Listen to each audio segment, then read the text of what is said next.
Halo netizen yang terhormat, apa kabar? Bertemu kembali dengan saya Aryon Nur Triambodo. Oke, selamat pagi saya ucapkan dari daerah bekas depo tram listrik Sawahan, Surabaya, Jawa Timur. Nah, di video kali ini saya bersama Mas Master Dosen FIK Patiru bersama teman-teman dari rel Java Train Indonesia. Sudah masuk sebelah sana. Mau melihat dalam dari depo tram listrik Sawahan. Nah, dulu kan saya cuma di depan sini, tapi saya sekarang pengen masuk. Yuk, simak video saya sampai dengan selesai. Mantap.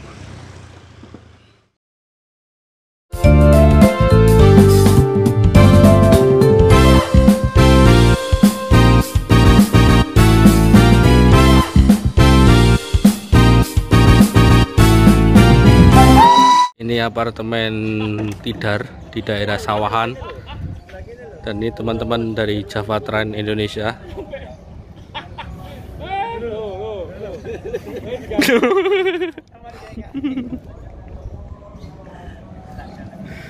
Ini Pak Ketua Java Train Indonesia.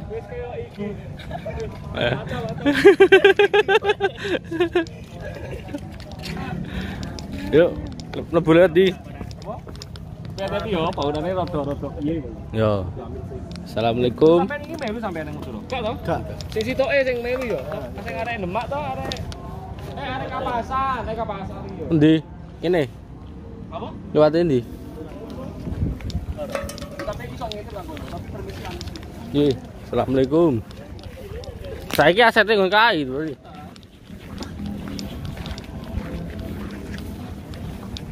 Kita harus permisi dan menjaga sopan santun karena bangunan sudah lama kosong, kalian tahu sendiri seperti apa.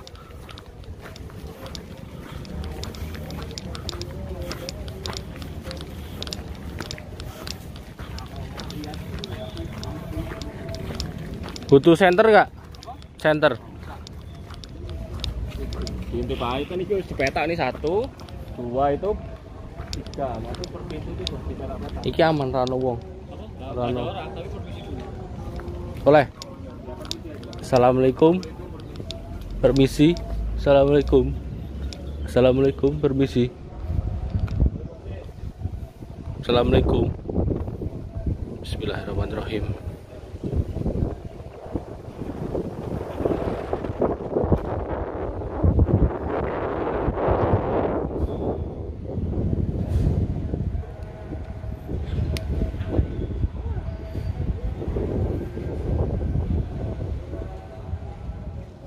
Dahulu untuk perbaikan tram listrik Surabaya berada di sini. Sekarang terbengkalai. Sebelum terbengkalai digunakan untuk bekas gudang peralatan elektronik seperti TV, kulkas, mesin cuci dan lain-lain.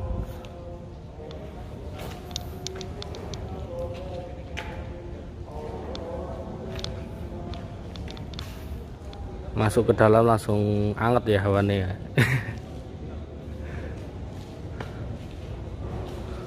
Kalau untuk yang ini bangunan baru, terus bataku ini juga baru, yang lawas ya, yang ini atap.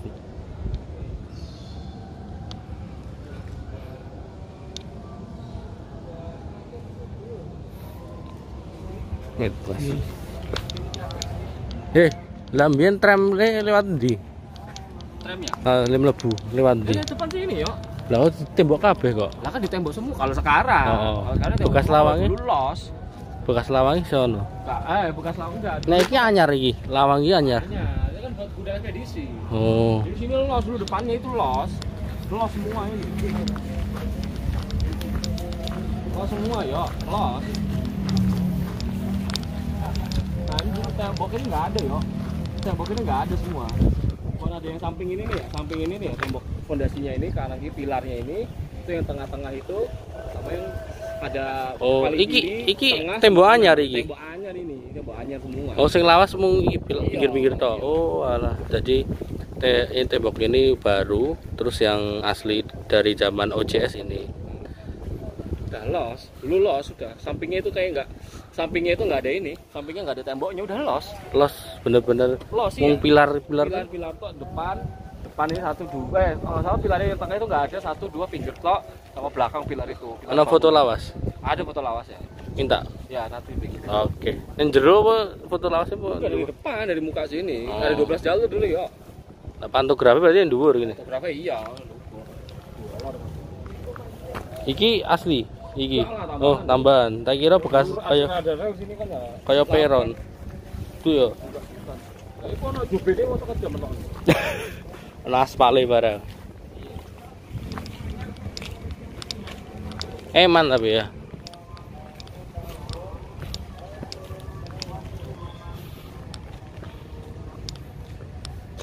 Oh, sini. Oh, ya tingginya segitu tuh. Ke atap ini ya. Gini nih, yang atap ini nih. Heeh. Besi-besi ini udah sampai situ, tingginya dulu segitu. Los jadinya. Oh iya, mungkin tram kan duri ya, ora dur banget ya. Nah, kalau bayangin tram sekarang ya kayak Alphard gede-gede dikit panjang-panjang sedikit.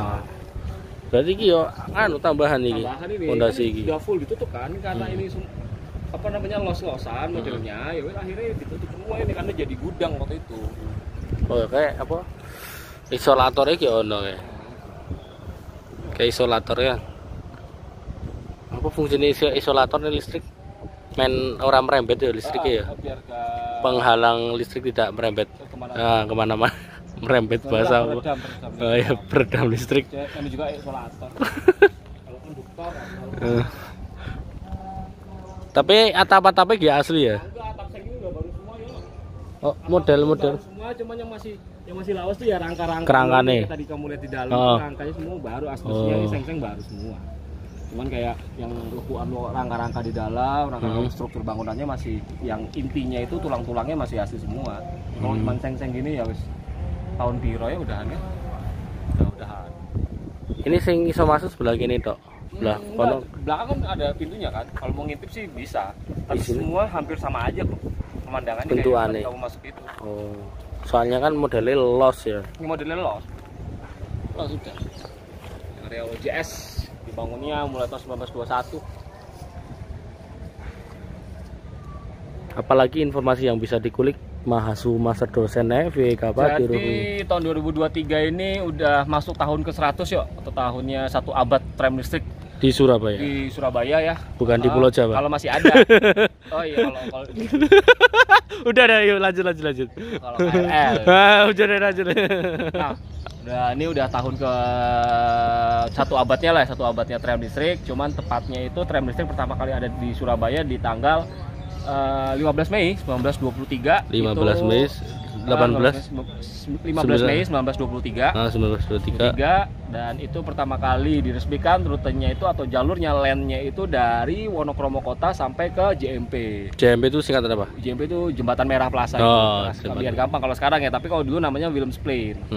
Nah, bangunan ini dulu dibangun oleh Hollandes aku lupa tuh nyebutnya. Itu nama orang? Enggak, itu nama perusahaan konstruksi. Oh. Hollandes Beton Maskapai. Dulu ya bangun ini apa namanya? Tahun 1921 sampai 23 lah itu konstruksi tram itu pertama kali. 21 23 Iya, berarti 2 tahun. 2 tahun. tahunan. Hasilnya pembangunan tram listrik itu sudah diancang-ancang sejak 1911 yuk.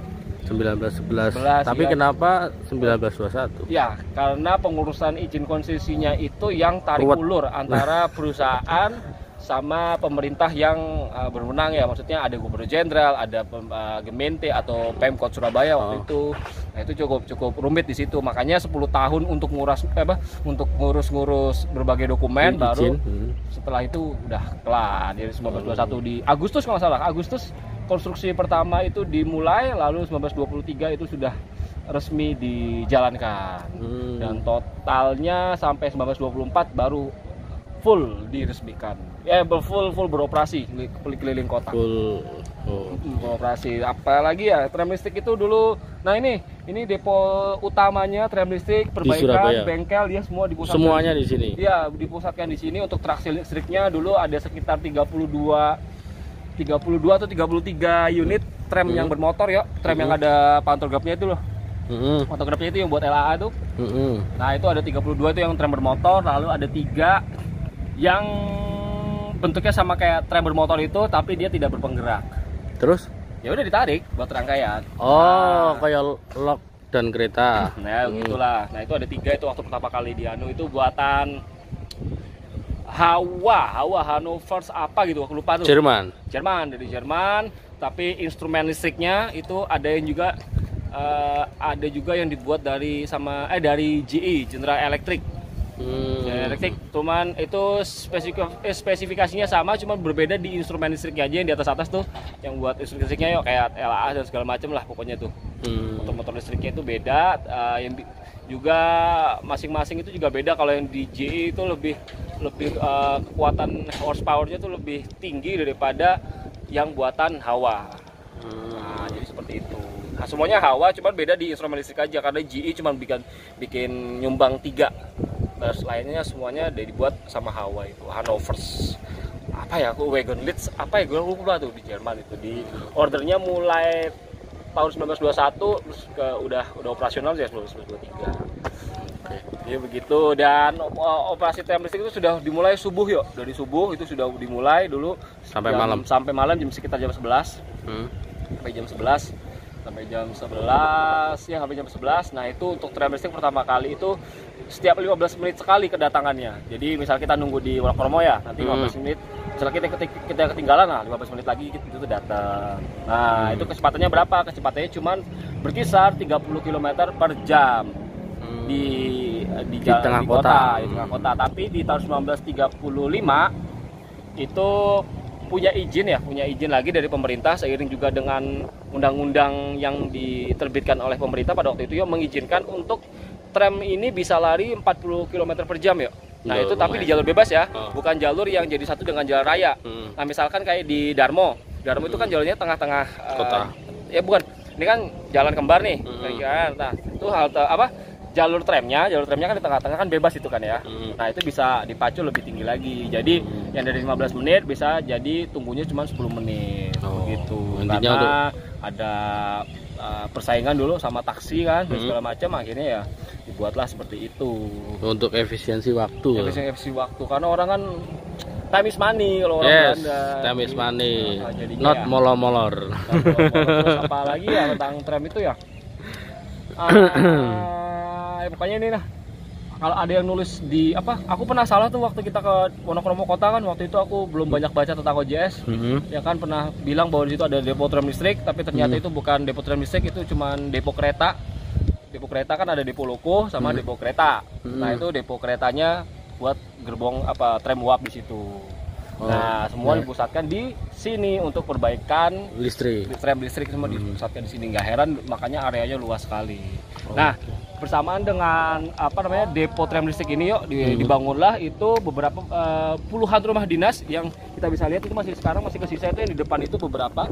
Nah, itu untuk pejabat-pejabatnya OJS lah, untuk tingkat yang lebih tinggi daripada manajer, direktur atau kepala-kepalanya ya. Di situ di rumah yang depan itu dibuat oleh dirancang oleh arsitek terkenal namanya Henry McLean-Pond. Nah, sampai Henry McLean-Pond itu yang merancang kantor SCS di Tegal. Gedung Birau. Gedung Birau apa The Biro itu ya? Gedung Birau depan stasiun Tegal. Nah, stasiun Tegal. Nah, itu dia itu. Kenapa begitu? Dia itu karena dia punya kedekatan dengan salah satu pejabat SCS atau ketua SCS pada waktu itu, namanya Tuan Johann Theodor Gerlings. Nah, itu dia menantunya, dia menikah dengan anak tertuanya, sama anak tertuanya Pak Gerlings. Nah, Pak Gerlings itu juga tercatat setelah di SCS dia juga pernah jadi komisaris atau direksi lah di OJS. Makanya ketika di tahun 1916 dia dapat proyek untuk perluasan Darmo. Nah, Surabaya kan dulu kan konsentrasi pembangunannya kan hanya di utara ya. Dari Kota Lama, Jembatan Merah itu sampai ke daerah Tunjungan. Nah, ketika tahun 1916 OJS itu punya perusahaan real estate. Nah, jadi ini yang harus diketahui ya. OJS itu dulu sejak tahun 1916 itu punya perusahaan real estate namanya NV Darmo namanya NV Darmo.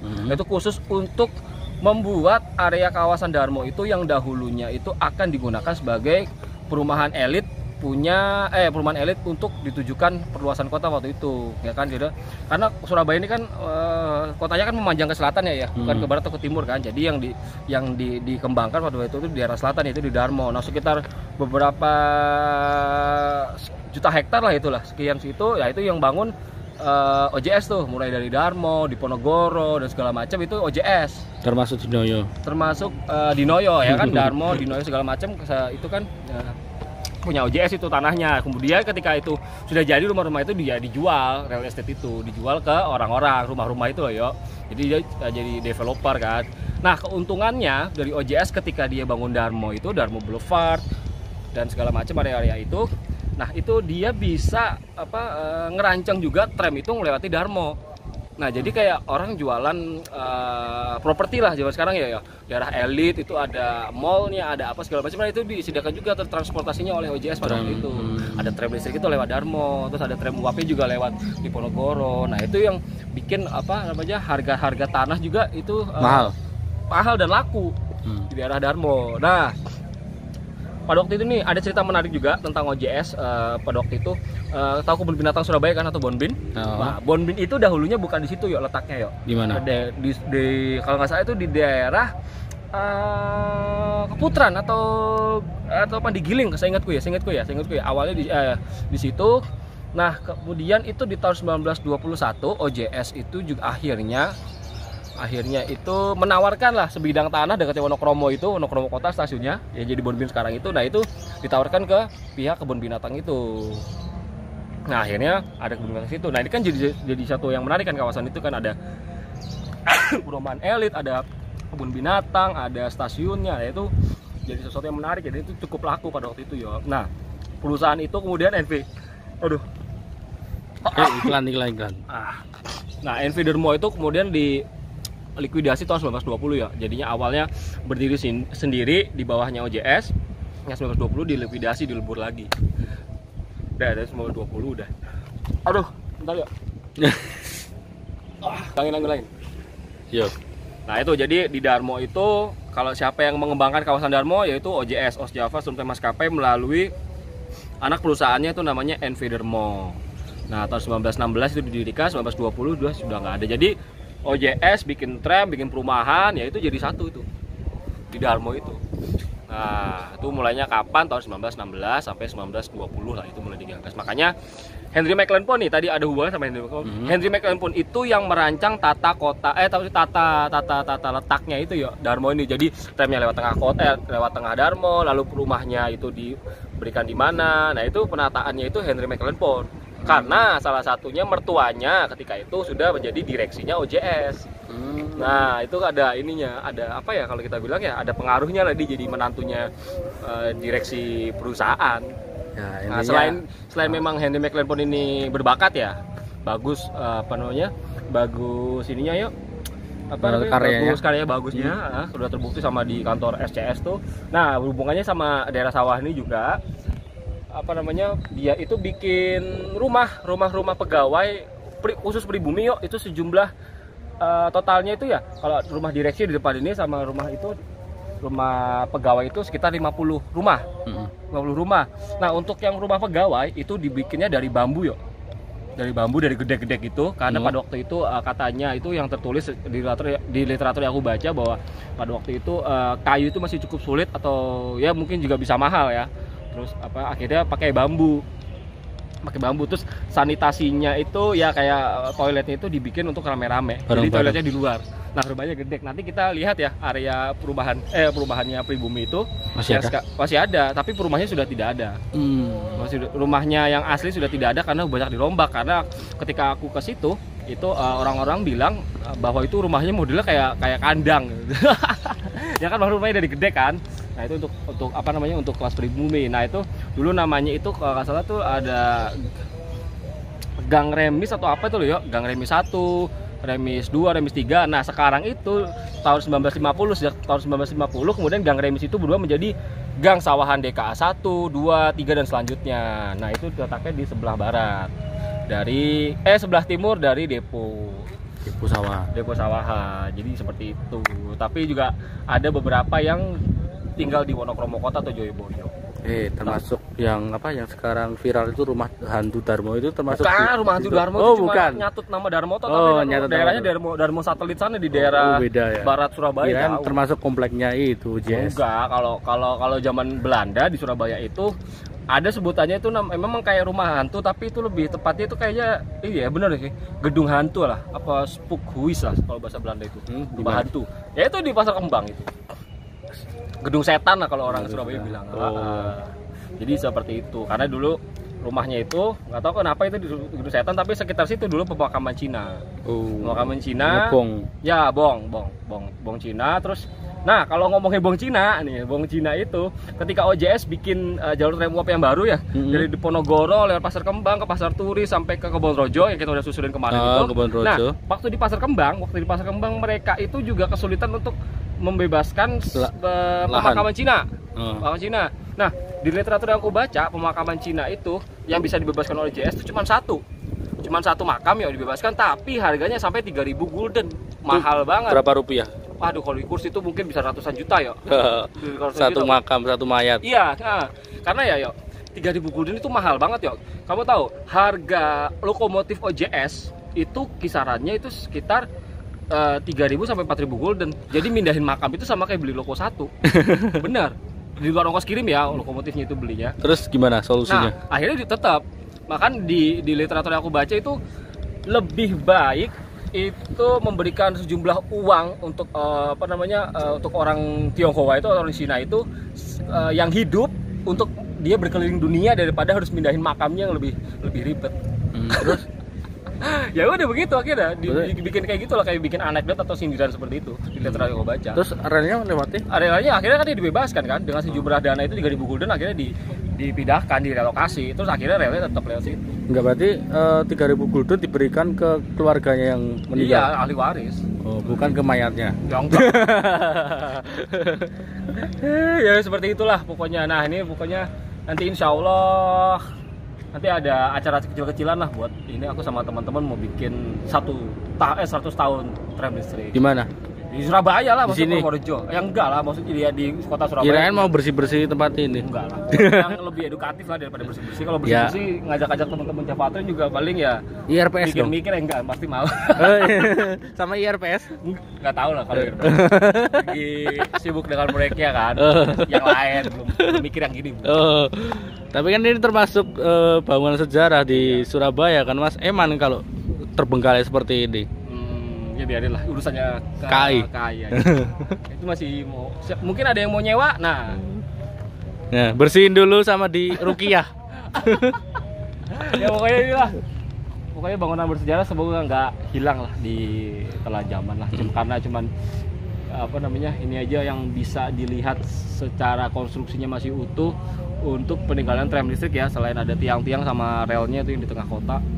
Ini deket itu loh, Pasar Turi kan. Tadi ada suara kereta juga. 2-3 kilo. Iya, tadi ada suara kereta lewat. Iya, kalau sama jalur rel sih sekilo, 2 kilo, sekilo lah. Sekilo dari sini ke utara sedikit.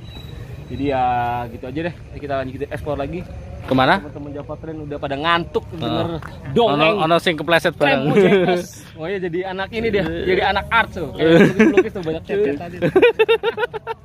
Iki mengendi? Ya keliling dong. Oh, mlebu. Iya, enggak usah kamu aja mau masuk. Ayo sini padha wae. Ayo. Mas.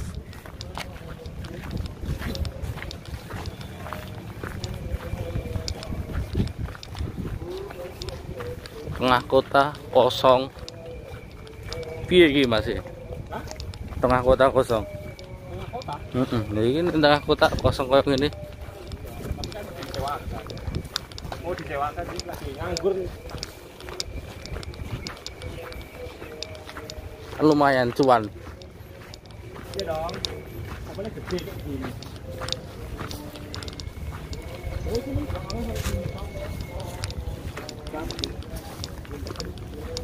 Apa? Ono ulo.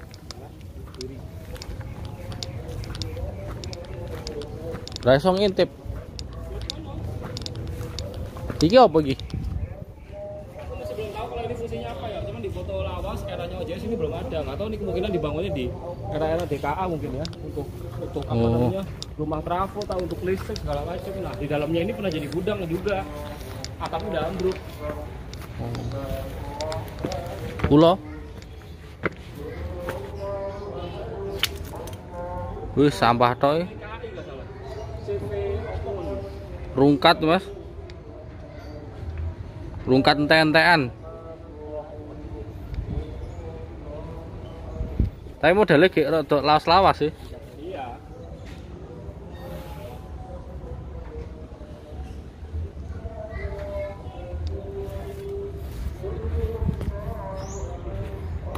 Ini kasurmu jogok lho, nggih. Jogok. Maksudnya? Gue bubuk.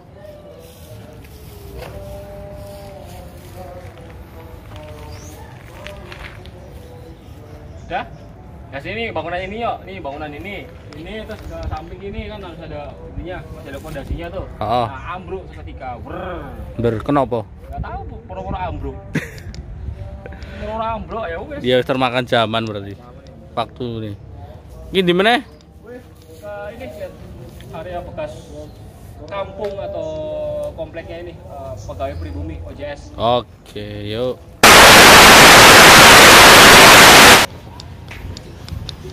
Di bekas omai.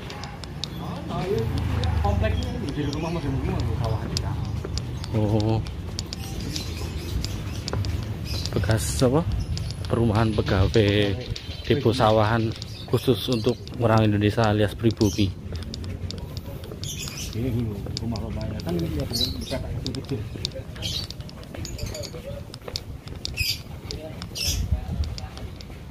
Sebelahan loh. Kalau deponya sebelah sini, sebelah sono.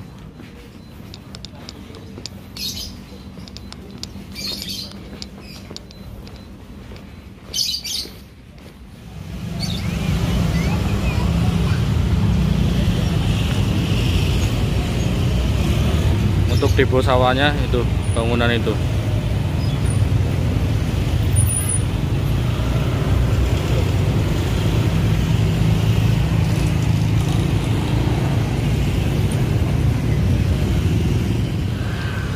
Nah ini yang pernah saya review rumah dinas untuk pejabat depo sawahan. Tuh apartemen tidar. Oke netizen, inilah penelusuran kami di bekas depo tram listrik Sawahan Surabaya Jawa Timur bersama Mahasu Master Dosen FIK Patiruhu, gue Star dan teman-teman dari Javatren. Ini Mas apa? Apa? Diza, Mas Panca, Mas Indra, terus Mas Sarul, ini ketuanya Javatren Indonesia. Jangan lupa nanti di subscribe atau di follow Instagram, Facebooknya Javatren Indonesia. Jangan lupa ini subscribe channel baru aku sama teman aku tentang sejarah juga. Di Pecinta Sejarah. Nanti linknya sertain ya, yuk. Ya, jenenge. Pecinta Sejarah. Pecinta Sejarah. Ono Surabaya nih. Banyak tentang Jawa Timur, pokoknya ada tentang kereta, tentang pabrik gula dan lain-lain tentang kolonial pokoknya. Oke. Terima kasih sudah setia bersama kami penelusuran di Surabaya, Jawa Timur. Pokoknya jika ada tutur kata yang kurang berkenan, kami mohon maaf. Aryo Nur Triambodo dan teman-teman undur diri. Sekian, terima kasih.